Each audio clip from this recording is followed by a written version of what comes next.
ओम शांति। ओम शांति। तो एक बार गौतम बुद्ध किसी नगर के अंदर उपदेश दे रहे थे। प्रवचन के अंदर उन्होंने 4 प्रकार के मनुष्य बताए। प्रवचन पूरा हो गया। सभा के अंदर उस नगर का नरेश राजा भी बैठा था, प्रसन्नजीत राजा। तो उस राजा ने गौतम बुद्ध से पूछा कि आपने हमें बताया कि 4 प्रकार के मनुष्य होते हैं, पर मैं इसको और ज़्यादा डिटेल में जानना चाहता हूँ। आप बताओ 4 प्रकार के मनुष्य कहाँ होते हैं, कैसे होते हैं, क्या उनकी निशानियाँ होती हैं। तो गौतम बुद्ध ने बताया, एक वो मनुष्य हैं इस पूरे जगत के अंदर, मतलब पूरे संसार में 4 ही कैटेगरी के लोग हैं। पहला कैटेगरी, पहले प्रकार के मनुष्य वो हैं जो तिमिर से ज्योति की तरफ जाते हैं, अंधकार से प्रकाश की ओर जाते हैं। दूसरे प्रकार के मनुष्य इस संसार में वो हैं जो अंधकार से अंधकार की ओर जाते हैं, तिमिर से तिमिर की ओर जाते हैं। तीसरे प्रकार के मनुष्य वो हैं जो ज्योति से तिमिर की ओर जाते हैं, प्रकाश से कहाँ जा रहे हैं, अंधकार की ओर।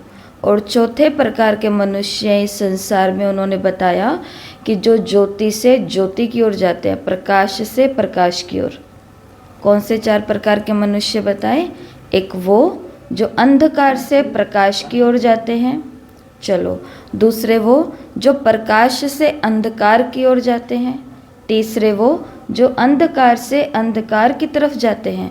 और चौथे वो जो प्रकाश से प्रकाश की तरफ, ज्योति से ज्योति की तरफ जाते हैं। तो फिर उन्होंने उसको एक्सप्लेन करते हुए कहा कि जो ये व्यक्ति हैं अंधकार से जो प्रकाश की ओर जाते हैं, इसका मतलब है कि जो बहुत नीच कुल में पैदा हुए हैं, बहुत शुद्र कुल में पैदा हुए हैं, अंधकार में पैदा हुए हैं, लेकिन अब वो कोशिश कर रहे हैं कौन से कर्म करने की?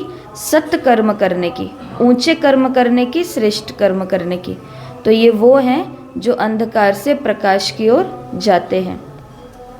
दूसरे वो हैं जो अंधकार से अंधकार की ओर ही जाते हैं, माना कि जिस कुल में पैदा हुए, जिस कर्मों में पैदा हुए, वो भी कौन से हैं? नीच हैं। और अब जो कर्म कर रहे हैं वो भी कौन से कर रहे हैं? नीच ही कर रहे हैं, बहुत निम्न स्तर के कर रहे हैं।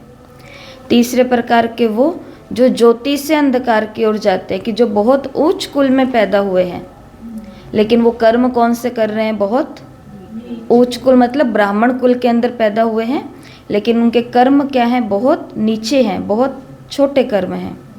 और चौथे प्रकार के व्यक्ति वो हैं जो ज्योति से ज्योति की तरफ जाते हैं, माना जो पहले से ही बहुत ऊंचे कुल में पैदा हुए हैं, लेकिन अब वो कर्म भी कैसे कर रहे हैं? और ऊंचे कर रहे हैं। 4 प्रकार के मनुष्य हैं। हमें अपने आप को देखना है कि हम कौन सी कैटेगरी में हैं। अभी तो हम ब्राह्मण बन गए हैं ना, तो ब्राह्मण बनने के बाद भी क्या हम इस ऊंचे कुल में रहते हुए उच्च कर्म की तरफ जा रहे हैं, या ऊंचे कुल में आने के बाद हम अंधकार की ओर जा रहे हैं? इसी प्रसंग में बताते हैं कि रामकृष्ण परमहंस है, तो वो किसी नदी के किनारे बैठे हैं और सागर के किनारे बैठे हैं और मछुआरे को देखते हैं जो मछलियों को पकड़ रहा है। मछलियों को पकड़ता हुआ वो देख करके बोलते हैं कि संसार में मछलियाँ भी 3 प्रकार की होती हैं। एक वो मछली है जो जाल में फंस चुकी है, लेकिन अब जाल से बाहर निकलने की कोशिश कर रही है। दूसरी प्रकार की मछली वो होती है जो जाल में फंस चुकी है, लेकिन अब उसको अच्छा लगता है इसी जाल में रहना, मतलब उसने खुद को उसी वातावरण के अनुकूल कर लिया है। और तीसरी प्रकार की मछली होती है जो जाल में अब आ तो गई है, लेकिन प्रयत्न करके वो जाल से निकल भी गई है। आई थी लेकिन अब वो निकल गई है। पास में कोई व्यक्ति बैठा होता है कि वो रामकृष्ण परमहंस को बोलता है कि चौथे प्रकार की मछली भी होती है जो जाल के इर्द गिर्द भी नहीं आती है, जिसको पता है कि ये जाल है, जिसको पता है कि ये व्यर्थ है, जिसको पता है कि यहाँ अंधकार ही अंधकार है, वो मछली उस जाल के पास भी नहीं आती है। तो मछलियाँ भी 4 प्रकार की हैं। तो आज से हमारी नई भट्टी शुरू हो रही है। नई भट्टी शुरू होने का मतलब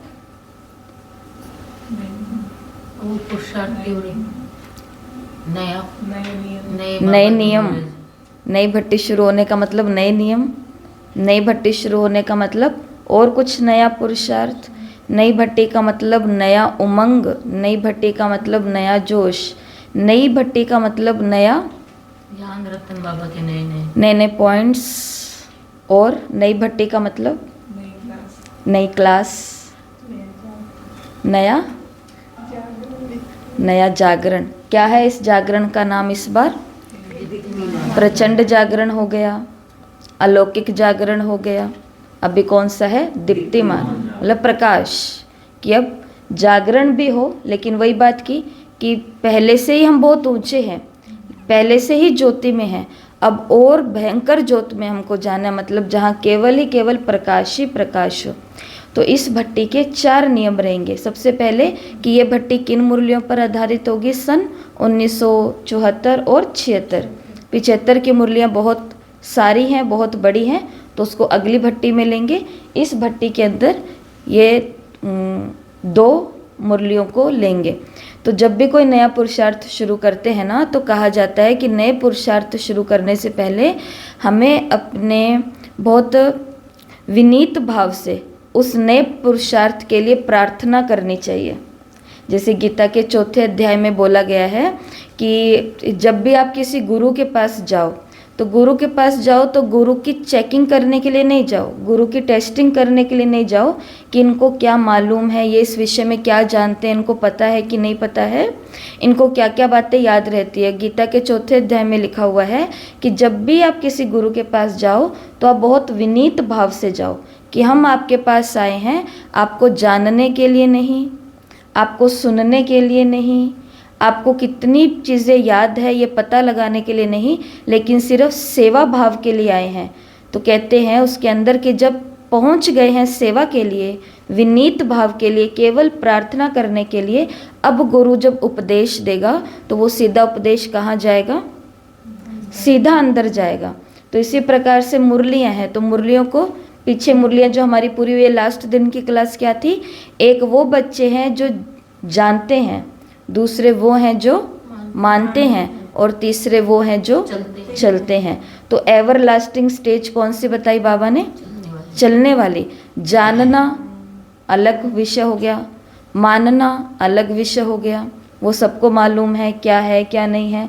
लेकिन जो एवर लास्टिंग, जो तीसरी अवस्था बाबा ने बताई, जो बाप समान बनने की है, घर जाने की है, अपने से बाप का साक्षात्कार कराने की है, या मुरलियों का रूप ही बन जाने की है, तो वो कौन सी है? कि अब चलना है। किसके ऊपर? घर नहीं चलना, अब मुरलियाँ जैसे चला रही है वैसे हमको चलना है। तो जानना, मानना और चलना। इसलिए उसी मुरली के अंदर 3 स्टेज बताई थी, और फाइनल स्टेज कौन सी? Ever lasting stage. तो इस मुरली की शुरुआत से पहले हम इन्हीं मुरलियों से क्या करेंगे? प्रार्थना करेंगे, विनीत भाव रखेंगे, और प्रार्थना के अंदर क्या बोलेंगे? कि हे मुरलियों, हे अव्यक्त वाणियों, आप मेरे हृदय के अंदर समा जाओ, मेरे कर्मों के अंदर उतर जाओ। मैं आपसे प्रार्थना करता हूँ, मैं आपसे निवेदन करता हूँ, मैं आपके आगे अपना विनीत भाव प्रकट करता हूँ। हे परमात्म वाणियों, मेरे अंदर समा जाओ, मेरे कर्मों में आ जाओ। तो इसी भाव से सुनते हैं मुरली के इस भट्टी के 4 नियम। तो 21 दिन की ये भट्टी रहेगी। भट्टी शुरू हुई है आज 7 तारीख से, और भट्टी पूरी हो जाएगी 27 अप्रैल को। 21 दिन की भट्टी है। तो भट्टी का पहला नियम है मेडिटेशन जर्नल। माना कि सबको एक छोटी छोटी डायरी लगानी है। छोटी डायरी सबके पास मिलेगी? नहीं है तो यहाँ से लेकर के जाना, यहाँ पर पड़ी है। तो छोटी छोटी आपको अपने पास डायरी लेनी है। उस डायरी के ऊपर इन 21 दिनों में रोज़ रात को सोने से पहले पूरे दिन के अंदर जो दिव्य अनुभव हुए, हमें अनुभव होते हैं ना पूरा दिन में कुछ कुछ, कि अभी मैंने बाबा का ये अनुभव किया, मुरली का मैंने ये अनुभव किया, भोजन कर रही थी तब मैंने ये अनुभव किया, किसी को ज्ञान सुना रहे थे तब ये अनुभव किया, सुबह क्लास में आ रहे थे तब मैंने ये अनुभव किया। हम हर घड़ी हर क्षण कुछ ना कुछ अनुभव करते हैं, करते तो है ना, पूरा दिन में 2-4 तो चलो 2-4 नहीं, एक अनुभव तो कोई बाबा का ज़रूर ही करते होंगे ना। लेकिन वो उस दिन तो हमको बहुत याद रखते हैं, हम 2-4 जनों को बता भी देते हैं, लेकिन थोड़े दिनों के बाद वो भूल भी जाता है, हमें याद भी नहीं है। सामने वाला आकर के अनुभव बता रहा है, सुना रहा है, और हमें याद भी नहीं है कि कभी किसी ज़माने में ये अनुभव मुझे भी हुआ था।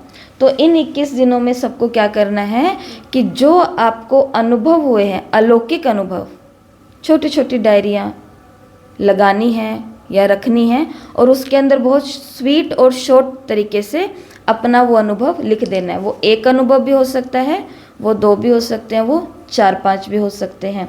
तो पहला इस भट्टी का नियम ये है कि 21 दिन तक रोज रात को ये काम करना है।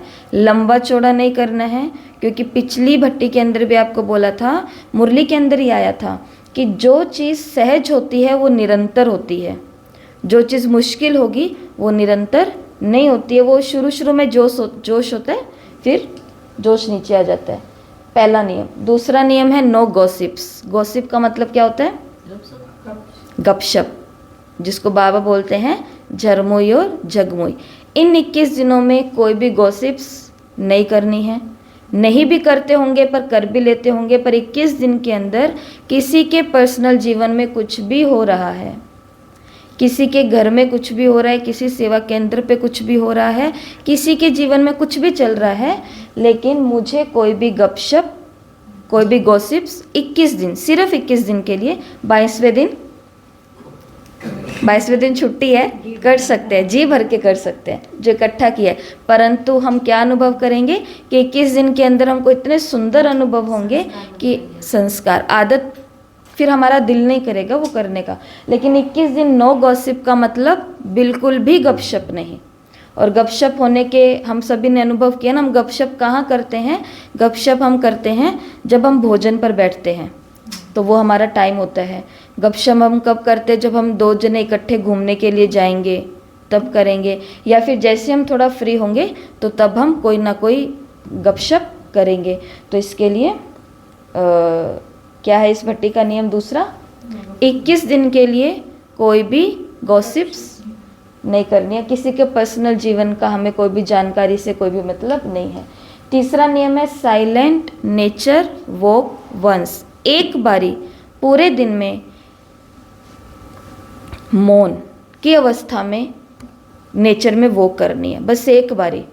क्योंकि हमने पिछली भट्टियों में भी, मतलब इन सभी भट्टियों में हमने ये चीज़ तो ज़रूर सुनी ही है, देखी ही है कि जितना हम प्रकृति के नज़दीक जाते हैं, क्योंकि सुना ना कि प्रकृति विराट है, आत्मा भी विराट है, परमात्मा भी विराट है। जब विराट के नज़दीक जाती है तभी वो जो परम विराट है उसके कनेक्शन में आ सकते हैं और उसकी टचिंग ले सकती है। ये तो जो अनुभव करते होंगे तो उनको पता भी है कि प्रकृति के अंदर जाते ही हमको कितना अलौकिक महसूस होता है, या फिर कुछ नए नए आइडियाज़ आते हैं अपने आप ही। तो इस भट्टी का तीसरा नियम है कि पूरे दिन में एक बारी भी, अच्छा बाहर बगीचा नहीं है, पार्क नहीं है, कुछ भी नहीं है, कहीं नहीं जा सकते, तो हमारे पास अपने घर की छत तो है। घर की कोई, चलो बालकनी तो नहीं कहेंगे क्योंकि इससे तो बाहर सब कुछ दिखता है, परंतु छत जहाँ पे हवा मिलती है हमको, थोड़े पेड़ आदि भी दिख जाते हैं। नहीं तो प्रकृति का मतलब तो यही होता है जहाँ बगीचा हो, मैदान हो, हरियाली हो। और तीसरा और चौथा क्या है ये? आंतरिककरण। आंतरिककरण का मतलब है कि इन 21 दिनों के अंदर मुरली के अलावा कुछ भी हमको पढ़ना नहीं है, कुछ भी हमको लिखना नहीं है। जैसे हम तो लिखते पढ़ते भी नहीं होंगे, परंतु फिर भी मुरली के अलावा हमको जैसे इंटरेस्ट होता है, जैसे हमको इंटरेस्ट होता है कि कुछ नया देख लें, आज ये दिन है तो इस विषय में क्या है, आज ये होने वाला तो क्या है मुरली के अंदर और क्या हो सकता है। तो चौथा नियम इस भट्टी का ये है कि इन 21 दिनों के अंदर मुरली के अलावा कुछ लिखना नहीं है। मतलब अपने ऐसा नहीं है कि ऑफिस गए हैं और वहाँ पर भी मुरली ही लिखने लग जाएंगे, तो ऑफिस प्लेस पे जाके तो ऑफिस का ही काम करना है। लेकिन ये हमारे जीवन की बात हो रही है कि सिवाय अपने कार्य व्यवहार के और सिवाय मुरली के कुछ भी लिखना नहीं। और आजकल लिखने का मतलब ये नहीं है, लिखने का मतलब मैसेज लिखना भी होता है। तो कुछ भी लिखना नहीं है और कुछ भी पढ़ना नहीं है और कुछ भी देखना नहीं है, कुछ भी नहीं देखना मुरली के अलावा। तो ये है इस भट्टी का, इसको बोलते हैं आंतरिकरण। इससे बहुत बड़ा परिवर्तन होता है जब हम खुद को एक सीमा के अंदर बांध लेते हैं कि मुझे इसके अलावा ये नहीं करना है। जैसे अभी नवरात्रे निकले हैं, तो जो भी नवरात्रे के व्रत रखते हैं वो अपना अनुभव बताते हैं कि 9 दिनों में हमें ताकत आ जाती है, 9 दिनों में हमें ये हो जाता है, ये हो जाता है। क्यों हो जाता है? क्योंकि वो खुद को कई सारी बाहर की चीज़ों से बांध लेते हैं कि हमको ये चीज़ें नहीं करनी है। तो ये भट्टी के 4 नियम है। पहला नियम, अपने अनुभव बताने हैं। आज रोज रात को अनुभव लिखना है कि आज मुझे, और अनुभव ये नहीं लिखना कि मैं रास्ते में जा रहा था, मैं गिर गया, मेरी टांग टूटने वाली थी और वो बच गई। ये अनुभव नहीं लिखना, क्योंकि ये अनुभव तो संसार में भक्तों को भी हो रहा है, पर हमें तो अपना कोई अलौकिक अनुभव लिखना है ना, कोई सेवा से जुड़ा हुआ, कोई योग से जुड़ा हुआ, कोई अपने संस्कारों से जुड़ा हुआ, आदि आदि। दूसरा है 21 दिन नो गपशप, कोई भी गॉसिप्स नहीं करनी है 21 दिन के लिए। नेचर के अंदर एक बारी मौन में वॉक ज़रूर करनी है। और चौथा है कि आंतरिकरण, कि ये आपको ग्रुप में भी भेज दिया जाएगा पूरा डिटेल के अंदर कि इन 21 दिनों के अंदर मुरली के अलावा और अपने कार्य व्यवहार के अलावा कुछ भी लिखना, पढ़ना, देखना नहीं है। ध्यान से सुन लेंगे। इस बार इन मुरलियों के लिए एक मास्टर प्लान है कि अभी जो रोज रोज पेपर होते थे ना, तो वो रोज वाला टेस्ट नहीं होगा। अभी क्या होगा, B5 टेस्ट 1, एक पहला टेस्ट लिखा हुआ है, एक दूसरा टेस्ट लिखा हुआ है, एक फाइनल टेस्ट लिखा हुआ है AMAP 5। ध्यान से सुनना इस चीज़ को, कोई बहुत बड़ी नहीं है, बस ध्यान से सुन लो, बाकी रिपीट तो आपकी होती रहेगी। तो 1974 के अंदर 1974 की जो मुरलियाँ, वो टोटल शायद 35 मुरलियाँ हैं लगभग, क्या 31 मुरलियाँ हैं? कितनी हैं? 47 है 74 के अंदर, 74 के अंदर 47 मुरलियाँ हैं। तो उन मुरलियों में से जो लास्ट की 7 मुरलियाँ हैं, 47 ही है ना, 31 है, 74 के अंदर 31 मुरलियाँ हैं। तो लास्ट की जो 7 मुरलियाँ हैं 1974 की, तो इन 7 मुरलियों का 14 अप्रैल को टेस्ट होगा, आज के 7 दिन बाद में। और ये मुरलियाँ हम कब पढ़ेंगे? ऐसा नहीं कि मुरलियाँ आपको ही दे दी जाएंगी कि आपको ही पढ़नी है। ये मुरलियाँ हम पढ़ेंगे हर रात को, जो 8 बजे से लेकर के 8:20 की क्लास होती है। इसमें 2 मुरलियाँ तो जो पवित्रता वाली है, वो भी 8 से लेकर के 8:20 पर जो रात की क्लास होती है, स्टडी सुपर स्टार्स क्लब वाली, तो उसके अंदर इन रोज की 7 मुरलियों को एक एक मुरली ली जाएगी। आज तारीख कितनी है? 7। आज से लेकर के अगले 7वें दिन 14 तारीख को इन 7 मुरलियों का टेस्ट होगा। तब तक इस क्लास में क्या होगा, इस क्लास में रोज की एक एक मुरली का अध्ययन करेंगे। एक मुरली यहाँ होगी, एक मुरली जो रात को हम यही मुरली पढ़ के आए हैं, तो रात को पहले अगले दिन वाली मुरली नहीं पढ़ेंगे। रात को कौन सी मुरली पढ़ेंगे? जिस मुरली का 14 तारीख को हमारा टेस्ट होने वाला है, पहला टेस्ट होने वाला है। ऐसे करके ये 7 मुरलियाँ इधर होंगी और ये 7 मुरलियाँ इधर होंगी। आई समझ में? नहीं आई? 1974 की मुरलियां हैं 31, 31 मुरलियां हैं। 31 मुरलियों की आगे की जो मुरली, जैसे पहली मुरली है 23 जनवरी 1974 की, इस मुरली को आज हम यहाँ पढ़ लेंगे। कल रात को छोड़ो, इस मुरली को अभी हम यहाँ पढ़ लेंगे। फिर आज ही का दिन है 7 अप्रैल का, आज रात को हम कौन सी मुरली पढ़ेंगे? जो इस पेपर में आने वाली है। 7 मुरलियों का टेस्ट होगा, प्रश्न होंगे केवल 10 MCQs ऑप्शनल वाले, 10 ही प्रश्न होंगे 7 मुरलियों में से। ऐसा नहीं 7 मुरलियाँ तो 70 प्रश्न होंगे, 7 मुरलियाँ हैं, प्रश्न केवल 10 होंगे। और इन 10 प्रश्नों का टेस्ट होगा 14 तारीख को। रात की जो 8 बजे की क्लास है उसमें ये मुरलियाँ एक एक करके आपको भेजी जाएंगी। उसमें आप ये टेस्ट वाली मुरली पढ़ोगे। क्लास के अंदर आपको नई मुरलियाँ जो चल रही हैं वो आपको हम अपने आप इधर करवाते जाएंगे, जो बाद में आपके ग्रुप में आ भी जाएंगी कि आज क्लास में ये मुरली हुई। 14 तारीख को ये पहला टेस्ट हो जाएगा 74 की 7 मुरलियों का। ये 74 की 7 मुरलियाँ हैं। इसके कुछ दिनों के गैप के बाद में 23 अप्रैल आएगा। 23 अप्रैल को 1976 की लास्ट 7 मुरलियाँ, किताब की लास्ट जो 7 मुरलियाँ हैं, उनका टेस्ट होगा। टेस्ट सेम वैसे ही होगा। 7 मुरलियों के अंदर से 10 प्रश्न पूछे जाएंगे। जो आप टेस्ट देते हो वैसा ही टेस्ट आपको देना है। इन 7 मुरलियों का भी अध्ययन हम कब करेंगे? रोज़ रात को करेंगे। 20 मिनट एक एक मुरली का अध्ययन होगा। उन दिनों के बीच में यहाँ पर 2-2 मुरलियाँ चालू रहेंगी। जैसे पिछली भट्टी में भी हमने 2-2 मुरलियाँ यहीं पर ही कवर की हैं और एक मुरली पर आप टेस्ट देते थे, तो वो रहेगा। अब जब यहाँ पर 7 मुरलियाँ हो जाएंगी, यहाँ पर 7 मुरलियाँ हो जाएंगी, टोटल दोनों सालों को मिलाकर के बचेंगी 35 मुरलियाँ। उन 35 मुरलियों का पेपर होगा 30 अप्रैल को। भट्टी पूरी होगी 27 अप्रैल को। पेपर कब होगा? 30 अप्रैल को। 2 दिन का आराम मिल करके पेपर की तैयारी कर सको।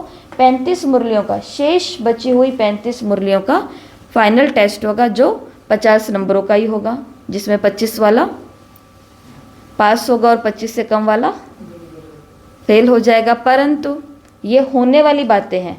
अभी हमको वो चीज़ें करनी है जहाँ पर ये आपको बता दिया है कि मुरली इस प्रकार से यहाँ पर चलेंगी। रात को जो हमको आदत लगी हुई थी अगले दिन की मुरली को पहले से पढ़ के आने की, वो अब चेंज होगा क्योंकि समय कम है। कल की अव्यक्त मुरली में बाबा ने क्या बोला? समय और स्वयं से जुड़ी हुई कौन सी बात जो कि समय की रफ्तार तो तेज है, तो अपने पुरुषार्थ की रफ्तार भी, स्वयं के पुरुषार्थ की रफ्तार को भी क्या करो? तेज करो। तो ये कोई बहुत अलग चीज़ नहीं होने वाली है, ये वही चीज़ ही है। एक मुरली का आप रोज टेस्ट देते थे, अब बस एक मुरली का रोज टेस्ट नहीं देना है, एक मुरली को रोज पढ़ करके छोड़ देना है, टेस्ट इकट्ठा होगा। जो 35 होंगी वो यहाँ पे होंगी, वो 35 है। हाँ, जो 35 मुरलियाँ होंगी उनका टेस्ट हो जाएगा, जो यहाँ पर हो रही है। और इसलिए आपको पिछली भट्टियों में भी बताया है कि जो यहाँ पर बताया जा रहा है, अगर जिसने केवल ये क्लास भी अच्छे से कर ली तो वो भी पेपर के अंदर हुए हैं, पास होने वाले ऐसे ही हुए। कोई उन्होंने होमवर्क नहीं किया, कोई उन्होंने रोज़ का कोई अलग से काम नहीं किया, बस ढंग से क्लास सुनी है। क्लास सुनते सुनते भी 30 नंबर आ गए हैं, 32 नंबर आ गए, 33 नंबर आ गए, 35 नंबर आ गए। वो खुद ही अपना अनुभव बताते हैं। तो ये इस भट्टी के नियम हैं और ये इस भट्टी के इस हिसाब से प्लान चलेगा कब कौन सी भट्टी होगी। तो चलते आज की मुरली की तरफ। आज की मुरली में बाबा ने बहुत सारे स्वमान हमको दिए, उसमें से ये कुछ 7 स्वमान यहाँ लिखे हुए हैं। 12 प्रश्न यहाँ पे लिखे तो नहीं हुए हैं, परंतु रूहानी सेनानियों की निराधार अभ्यास योजना, ऐसा मुरली में बाबा ने बोला है कि तुम सभी कौन हो? रूहानी योद्धे हो, रूहानी वॉरियर्स हो, रूहानी सेनानी हो, और तुम्हें क्या होना है? निराधार होना है। कौन सा अभ्यास करना है? निराधार होने का अभ्यास। निराधार होने का मतलब क्या होता है? कोई आधार नहीं। तो ये तो लौकिक भाषा हो गई कि निराधार का मतलब है कोई आधार नहीं। अलौकिक भाषा का मतलब है निराधार का मतलब बाहर से कोई आधार नहीं, लेकिन केवल एक आधार। और वो एक आधार कौन होगा? स्वयं बाबा या स्वयं मुरलियाँ। वैसे देखो भक्ति के अंदर भी ये बात बोलते हैं कि ये जो पुस्तक है या ग्रंथ है यही भगवान है, और भगवान है वही ये पुस्तक है। दोनों एक दूसरे से अलग नहीं है। इसलिए आपको बोला कि इस पुस्तक के लिए हमको क्या करनी है? विनीत भाव रखने हैं, प्रार्थना करनी है। वो उसका भाव यही है कि मुरलियाँ बाबा से अलग नहीं हैं और बाबा मुरलियों से अलग नहीं है। भगवान क्या है, बाबा को क्या पसंद है। कल के अव्यक्त मुरली में बाबा ने बोला कि बाप दादा की आशा क्या है। ये बाबा परम धाम में बैठ करके माइक लगा करके नहीं बोलने वाला था कि मेरी आशा क्या है, और ब्रह्मा के तन में भी आकर के बोल करके चले गए, दादी के तन में आकर के भी बोल करके चले गए, पर हमारे तक कैसे पहुंची ये बात? मुरली से ही तो पहुंची। मुरली से ही पहुंची कि भगवान की क्या आशा है कि मेरा हर बच्चा दुआएं दे और दुआएं ले, ये आशा है। तो मुरलियाँ से पता चलता है कि भगवान क्या है। इसलिए कहा बाबा ने, जिसको मुरली से प्यार है उसको मुरलीधर से प्यार है। तो मुरलीधर से प्यार है, इसका मतलब मुरली से प्यार है।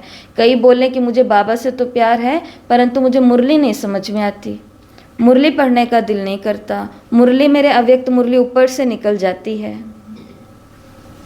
तो अव्यक्त मुरली ऊपर से निकल जाती है, इसका मतलब बाबा भी फिर कहाँ से निकल जाता है? ऊपर से ही निकल जाता है। तो दोनों चीज़ें एक दूसरे से अलग नहीं हैं। तो अभी यहाँ पर लिखे नहीं हुए, पर आपको ग्रुप में भेज दिए जाएंगे। 12 प्रश्न हैं इसी मुरली से, तो वो अभी मैं आपसे पूछ रही हूँ। लिखना चाहो तो हाथ हाथ लिख सकते हो, नहीं तो ग्रुप में आ जाएंगे। इसी मुरली के अंदर बाबा ने इन 12 टॉपिक्स की बातें करी हैं। इन 12 के अंदर ये पूरी मुरली हो गई है और ये योजना तैयार हो रही है निराधार होने की। जैसे पहला प्रश्न होगा इसके अंदर, चार्ट के अंदर, सेना। बाबा ने पूछा तुम सेना कौन सी हो? तो कौन सी सेना है मुरली के अंदर? रूहानी वॉरियर्स। कि हम सभी कौन हैं? रूहानी वॉरियर्स है, रूहानी योद्धे हैं। ये रूहानी योद्धों की सेना है, ये पांडव सेना है, ये शक्ति सेना है, ऐसा मुरली के अंदर बाबा ने कहा। तो आपको क्या करना है? एक तरफ ये 12 पॉइंट लिखने हैं, 1 2 3 4 5, एक तरफ ये 12 पॉइंट लिखने हैं। जैसे यहाँ लिख दिया सेना। अब यहाँ पर आपको लिखना है कि मुरली के अंदर बाबा ने क्या कहा, पर मुरली को देख के नहीं लिखना। क्या करना है? पहले आज समय निकाल करके अपनी पढ़ाई का स्थान मुकर्रर करके, ये तो पहली साकार मुरलियों की भट्टी थी, तभी सबने बात कर ली थी कि पढ़ाई का एक अगर जगह फिक्स होगा, एक स्थान बना हुआ होगा, लगेगा कि हम कौन है, स्टूडेंट हैं, तो फिर ऑटोमेटिक वो स्थान, जैसे बिस्तर अपने आप ही नींद के लिए खींचता है ना, खाने वाला स्थान, डाइनिंग रूम में कोई जाएगा, वहाँ जाकर के किसी को ये मन होगा कि मुरली पढ़ूं वहाँ जाके तो क्या मन होगा कि अब क्या बना है वो खा लूँ। इसी प्रकार से बाबा रूम में बैठे हैं तो वहाँ पर योग के लिए बैठे हैं, वहाँ पर ये मन थोड़ी ना होगा कि उठ करके देखें कि खाने के लिए क्या बन रहा है, पीने के लिए क्या बन रहा है। जहाँ पर जो होता है वहाँ पर वो इन्वायरमेंट बना होता है।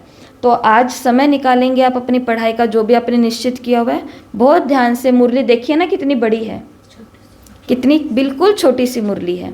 किताब भी बहुत छोटी है, किताब दिखाना, बस आधा पेज। ये देखो 1974 की मुरली कितनी है? इतना एक दिन के अंदर अगर इसको थोड़ा बड़ा कर दिया जाए, जैसे रामचरितमानस थोड़ी बड़ी है, गीता थोड़ी बड़ी है, अगर इसको एक शास्त्र की तरह या ग्रंथ साहिब की तरह थोड़ा बड़ा कर दिया जाए तो ये मुरली क्या इतनी भी रहेगी? ये मुरली कितनी हो जाएगी? ये मुरली इतनी हो जाएगी अगर थोड़े इसके पन्ने बड़े कर दिए जाए। और इसमें तो फिर भी बड़े बड़े शब्द लिखे हुए हैं। अगर इन हमारे सनातन धर्म के शास्त्रों या कोई भी शास्त्र के हिसाब से इन अक्षरों को भी सेट किया जाए तो वो भी बहुत छोटे छोटे लिखे हुए होते हैं। और एक दिन के अंदर, एक घंटे के अंदर बैठ करके भगत लोग होते हैं, आप में से हम में से बहुतों ने किया है, पूरा का पूरा सुंदरकांड कंप्लीट कर देते हैं, पूरा का पूरा रामचरितमानस भी पूरा कर सकते हैं, इतनी उनके अंदर ताकत है। तो हम इस मुरली को तो रोज पूरा कर सकते हैं? नहीं कर सकते। और करना क्या है? बैठ करके केवल पढ़ना ही तो है, पढ़ा। और अब तो हमको स्पीड रीडिंग भी आ गई है कि पढ़ना भी बिना रुके, जैसे मंत्र पढ़े हैं, सब कुछ पढ़ा है।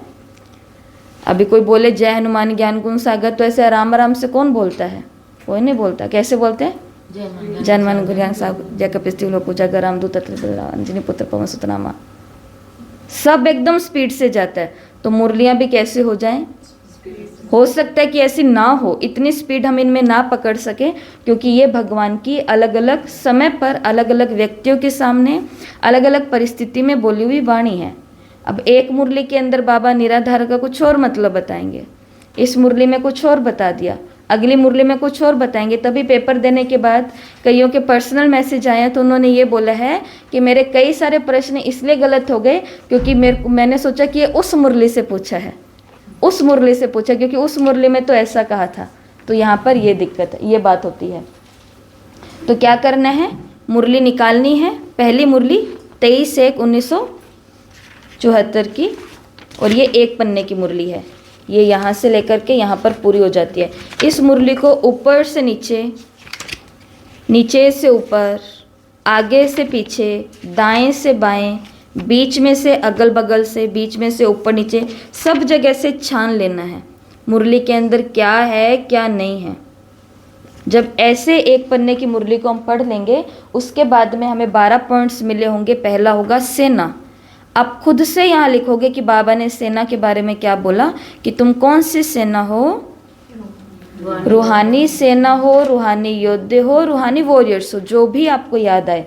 अगला है शक्ति सेना का अर्थ क्या है। मुरली के अंदर ये बाबा ने बताया है शक्ति सेना का अर्थ क्या है, तो यहाँ पर लिखना शक्ति सेना। मुरली आपने पढ़ी हुई होगी, यहाँ पर उसका उत्तर लिखना कि शक्ति सेना का अर्थ क्या है।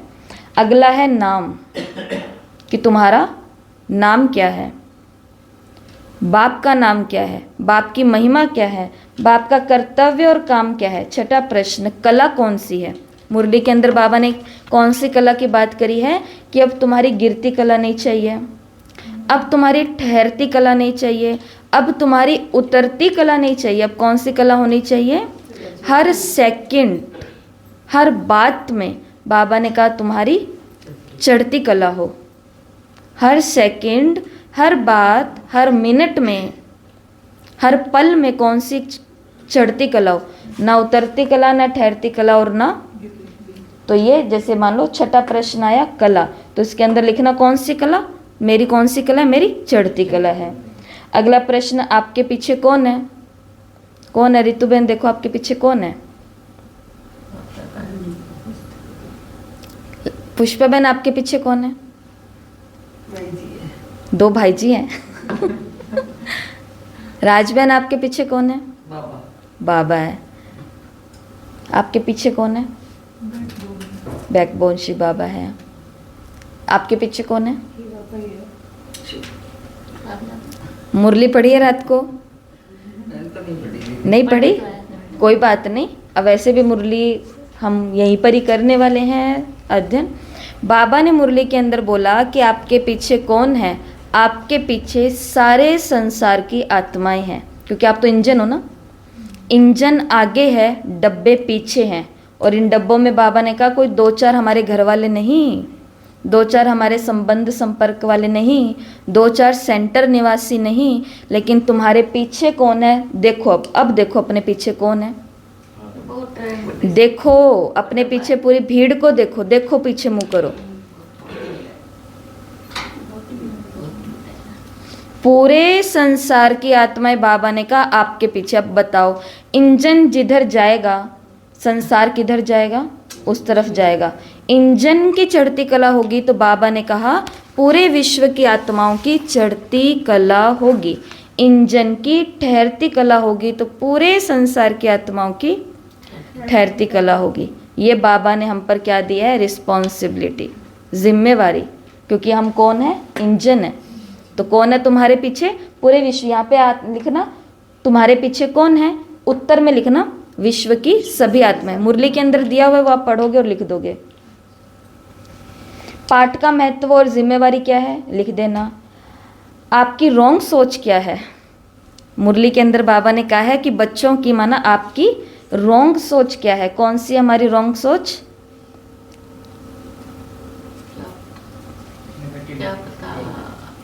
क्या पता रॉन्ग सोच क्या है हमारी, हमारी जो प्रकाश से प्रकाश की ओर जा रहे हैं।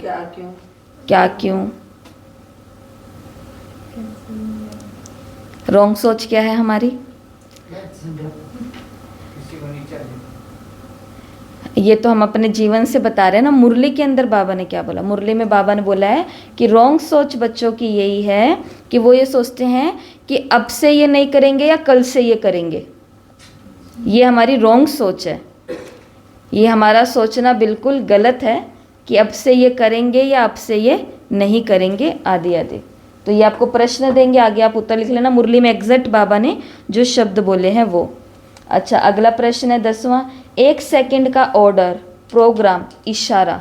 जैसे बाबा ने इसमें मिलिट्री को याद किया, फौज वाले जो होते हैं ना, तो उनको एकदम से ऑर्डर मिलता है। जैसे ऑर्डर क्या मिलता है, सावधान, विश्राम, सलामी दे। तो अगर जहाँ पर जिनको जिनके बड़े ने ऑर्डर दे दिया सावधान, वहाँ पर जो फौज है उसमें से कोई व्यक्ति पूछे कि सर सावधान ही क्यों, क्या उस समय ये पूछने का हकदार है वो, उस समय तो पूछने का कोई जिम्मेवारी हकदारी कुछ भी नहीं बनती है, विवेक की नहीं कहता। उस समय जो ऑर्डर आ गया, सावधान माना सावधान, तर्क वितर्क करने का एक समय होता है। जब आपको ट्रेनिंग मिल रही थी तब आप पूछ सकते थे सावधानी क्यों, लेकिन जब आप अब एक माहौल के अंदर आ गए हो जहाँ पे आपको हजारों लोग देखने के लिए आए हैं, खुद राष्ट्रपति भी देखने आए हैं, प्रधानमंत्री भी देखने आए, आदि आदि लोग देखने के लिए आए, आप नेशनल टीवी के ऊपर, और वहाँ पर आपको ऑर्डर मिला सावधान, और आप पूछो कि सर मुझे कुछ पूछना है, सावधानी क्यों? अभी तो ये होना चाहिए। मुरली के अंदर बाबा ने कहा कि तुमको 1 सेकंड में इशारा मिलेगा, तुमको 1 सेकंड में प्रोग्राम मिलेगा, तुमको 1 सेकंड में ऑर्डर मिलेगा। उस समय बाबा ने कहा ऑर्डर मिला और उसको अप्लाई किया, और वो ऑर्डर कौन सा होगा? मुरली पढ़ना, उसमें से उत्तर लिखना। 11वां प्रश्न है स्व प्रोग्राम, स्व उन्नति, ये आपको भेज दिया जाएगा लिखना, और लास्ट में अनादि प्रोग्राम। ये तो था last programme, final programme, 1 second का प्रोग्राम, और एक है अनादि प्रोग्राम, भविष्य का कौन सा प्रोग्राम होगा। तो ऐसे 12 प्रश्नों के अंदर ये मुरली कंप्लीट हो जाएगी। मुरली को पढ़ना है, मोबाइल को खोलना है, 12 प्रश्न आपको अपने सामने दिखेंगे। एक तरफ ये 12 प्रश्न लिखने हैं, दूसरी तरफ इनसे जुड़े हुए उत्तर लिखने हैं। मुरली को देख के नहीं करना है, मुरली को पढ़ने के बाद अपनी याददाश्त शक्ति से करना है। याद है ना हमको? आई ट्रस्ट माई मेमोरी, मुझे मेरी स्मरण शक्ति पर पूरा विश्वास है। I trust my memory supports me, ये मुझे मदद करती है। जो मैं एक बारी पढ़ लेती हूँ, जो मैं एक बारी सुन लेती हूँ, वो पता नहीं कैसे मेरे को याद रह जाता है। समर्थ बात है, तो ये करना है। इस मुरली के अंदर से ऐसा बाबा ने सेट तो नहीं किया है, परंतु 7 स्वमान निकाले गए हैं। जैसे अभी सोचो कि ये 7 लोग हैं, ये आगे वाले 5 और 2 7, तो इन लोगों को हम ये 7 स्वमान दे देंगे। जैसे आई एम स्पिरिचुअल वॉरियर, तो आपको क्या याद रखना है? I am spiritual warrior. अभी पूछेंगे, अभी सब अपना अपना याद कर लेना। आई एम, मैं रूहानी योद्धा हूँ, बोलो। मैं रूहानी योद्धा हूँ। इंग्लिश नहीं बोल सकते, सीखनी है, बोलो। आई एम बोलनी है, बोलो। I am I am spiritual spiritual warrior, warrior. I M I am spiritual spiritual warrior, I am spiritual warrior. I am spiritual warrior. बस हो गया। हाँ, हंसने दो, जो हंस रहा है उसको हंसने दो। और हमेशा क्या होना चाहिए, सीखेंगे तो हमने भी ऐसे ही सीखा था जब छोटे थे, तो तुतला की तो ऐसा ही होता था। पर आप तो माताएं बहुत, जयपुर से एक कोई सेंटर के दीदी हैं, तो उनका मैसेज आया, मेरे पास कोई नंबर नहीं है, उनके पास मेरे नंबर कहाँ से आए? यूट्यूब में किसी क्लास के अंदर शुरू में मेरे नंबर भेजे हुए हैं। तो एक दिन मैसेज आया इन भट्टियों के बाद में, शायद भट्टियों के बीच में ही आया होगा, मुझे याद नहीं है। तो अभी आया था, पर रिसेंटली 7-8 दिन पहले ही, ऐसा याद है। तो मैसेज आया, ओम शांति बहन, मैं यहाँ से हूँ, फलाने फलाने स्थान से, उस गांव के अंदर हमारा सेंटर है। अपनी शिवानी दीदी के साथ में फ़ोटोज़ भेजिए, प्रोग्राम की फ़ोटो, ताकि मेरे को पक्का करा दे कि मैं कोई बहन ही हूँ। इस हिसाब से सब भेजा। मैंने कहा कि आपको नंबर कैसे? कहते हमने आपको यूट्यूब पर सुना। तो मैंने आगे से सिर्फ एक मैसेज किया, मैंने कहा कि अच्छा यूट्यूब पे मेरे नंबर भी उपलब्ध हैं, क्योंकि मैंने तो नंबर कहीं पर रखे ही नहीं थे यूट्यूब पर। तो उन्होंने बोला, उन्होंने वो वीडियो भी भेज दी, कहते हाँ सिस्टर ये देखो आपके नंबर इस एक के अंदर है। मैंने कहा कि अच्छा, डिस्क्रिप्शन में हमने लिखे हुए वहाँ पे मेल आईडी के साथ में। तो फिर मैंने कुछ नहीं बोला। तो फिर आगे से उनका आया, कहते कि मैंने सिर्फ आपको इसलिए मैसेज किया है कि आप माताओं को सिखा रहे हो, इसके लिए अप्रिशिएट कर रहे हैं। क्योंकि अब देखो, अब जैसे ये इन्होंने बोला, तो ये रिकॉर्डिंग इसके अंदर गई है कैमरे में कि नहीं गई है? ये गई है। तो यहाँ से पता चलता है कि हम लोग मेहनत कर रहे हैं ना। और ये जीवन हमको किस लिए मिला है? पुरानी खिचड़ी ही खाने के लिए मिला है क्या? जो नया पुरुषार्थ नहीं करते हैं ना, उसका एक कारण क्या होता है? वो ये सोचते हैं बाबा ने ये सब कुछ थोड़ी ना कहा है करने के लिए, बाबा ने तो कहा है आत्मा समझ के मुझे याद करो। इन सब बातों में थोड़ी ना हमको टाइम वेस्ट करना है। परंतु ये सब बातें किससे जोड़ने वाली है? जब रात को बैठ करके ये अपना जर्नल बनाएंगे कि आज पूरे दिन में मुझे क्या लौकिक अनुभव हुआ, और उसमें लिखेंगे आज तो मेरे को कोई अनुभव नहीं हुआ, तो अंदर में खुद के प्रति प्रश्न उठेंगे कि मैं भगवान की बच्ची प्रकाश की ओर जा रही हूँ और मुझे प्रकाश का कोई अनुभव ही नहीं हुआ। अगले दिन अपने आप होगा। अमृत वेले सपने में भी हो जाएगा, अमृत वेले उठ के भी हो जाएगा, पूरे दिन में भी हो जाएगा, हर घड़ी होगा। लेकिन वो कब होगा? जब हम इन चीज़ों से जुड़े रहेंगे। तो इसके लिए हंसता है तो कोई हंसे, रोता है तो कोई कुछ भी होए, परंतु नया तो सीखना है। तो आई एम स्पिरिचुअल वॉरियर, मैं रूहानी योद्धा हूँ। कमलेश बहन, I am powerful, I am powerful, याद रखना अपने अपने। I am knowledgeful, I am knowledgeful. Kamlesh और कुसुम बहन, I am guide, I am guide. Pinky बहन, I am an, I am an engine. आप कौन हो? आप कौन हो? गाइड, सबको गाइड। पंडा, मुरली के अंदर बाबा ने पंडे की बात की। आप नॉलेजफुल। बाबा ने कहा कि तुम्हारा बाप नॉलेज का सागर है, ज्ञान का सागर है, और बच्चे अनपढ़ है, शोभा देता है। मुरली के अंदर कहा ना बाबा ने कि बच्चे अनपढ़। सोचो किसी के पापा, किसी के फादर साहब आईएएस ऑफिसर हैं, और उसी ऑफिस के अंदर बच्चा जो है वो कूड़ा कचरा उठाने का काम करता है, शोभा देगा? तो बाबा ने मुरली के अंदर ही बोला है कि मैं ज्ञान का सागर, नॉलेजफुल हूँ, और मेरे बच्चे अनपढ़े हों। अभी तक पता ही नहीं कि अच्छा, मुझे पता ही नहीं था बाबा ने ये भी कहा है। तो I am knowledgeful, I am powerful. बाबा ने कहा कि बाप तुम्हारा कौन है? शक्तिवान है, और बच्चे शक्तिहीन हो तो ये भी शोभा नहीं देंगे। आई एम स्पिरिचुअल वॉरियर। यस, मैं रूहानी योद्धा हूँ। हरी माता जी आपको भी याद करा दे। आई एम रिस्पॉन्सिबल, हाँ, आई एम रिस्पॉन्सिबल, हाँ, रिस्पॉन्सिबल, याद है? I am responsible, I am responsible, I am responsible, जिम्मेवारी। और लास्ट में रितु बहन, आई एम सेल्फ रिलायंट। इसका मतलब क्या होता है? निराधार। बोलो, आई am self reliant, reliant, reliant, reliant, reliant. ये हो गए सबको अपने अपने याद? पर कोई प्रेशर नहीं, हिंदी में भी करना चाहो तो कर सकते हैं। ये तो थोड़ा ऐसे मज़े ले लिए, करेंगे अब तो test। अब तो इंग्लिश में करेंगे। ये आपके लिए नहीं है। जब भाई जी ने ये भट्टियाँ कराई है, मतलब जब भी उन्होंने शुरू कराई है, उन्होंने हर भट्टी के अंदर बोला है कि कुछ नया सीखो, कुछ नया करो। ब्राह्मण बन गए, लेकिन इसका मतलब ये नहीं ऊंचे कुल में पैदा हो गए और कुछ नया नहीं करेंगे तो अंधेरे की तरफ ही जाएंगे। ऊंचे कुल में पैदा हुए। अब रोज़ वो जार देखो कितना भर गया, टाइट टाइट उसके अंदर सब चिट्स डाली हुई हैं। अब वो सबको आदत पड़ गई है, और वो माताएं बता करके जाती हैं। जिनको लिखना नहीं आता वो लिखाने का काम एक आदि को दे करके जाती हैं। क्यों? क्योंकि वो बोलते हैं कि अमृत वेले मुझे भगवान से प्यार है। क्यों? क्योंकि मैंने आज अनुभव किया। तो हर दिन 19 तारीख तक ये बुद्धि बहुत अच्छी तरीके से चलती रहेगी। तो नया नया तो कुछ सीखना है।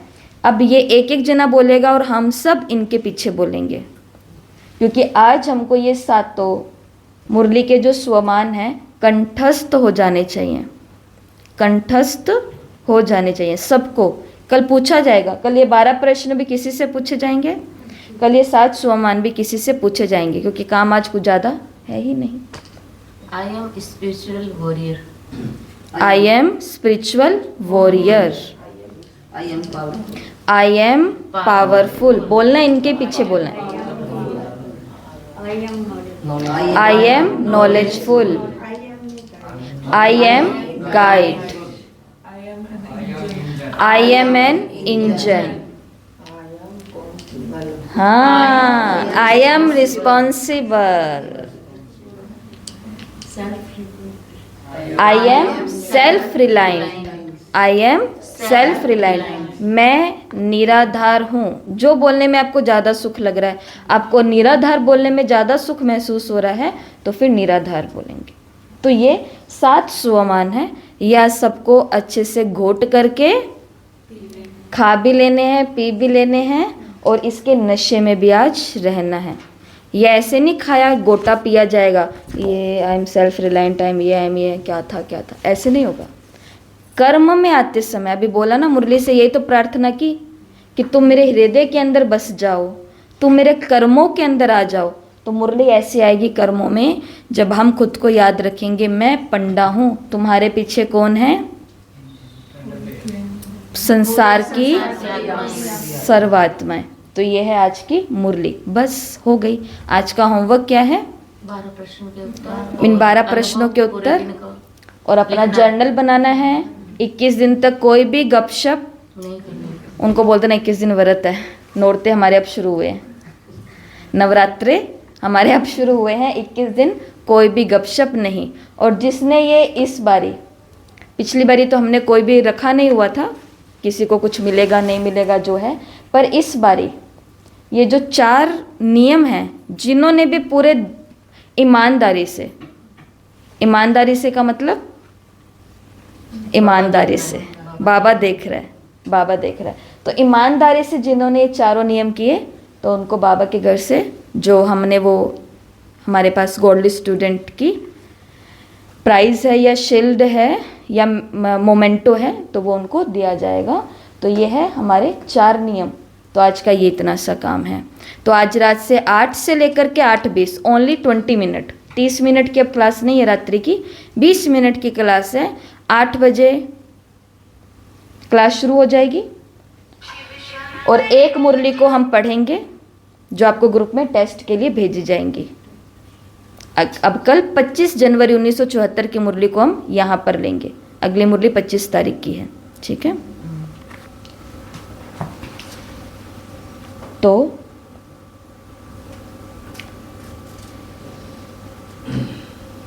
रुके ना तू, थके ना तू, झुके ना तू, थमे ना तू, कर सिंह सी दहाड़,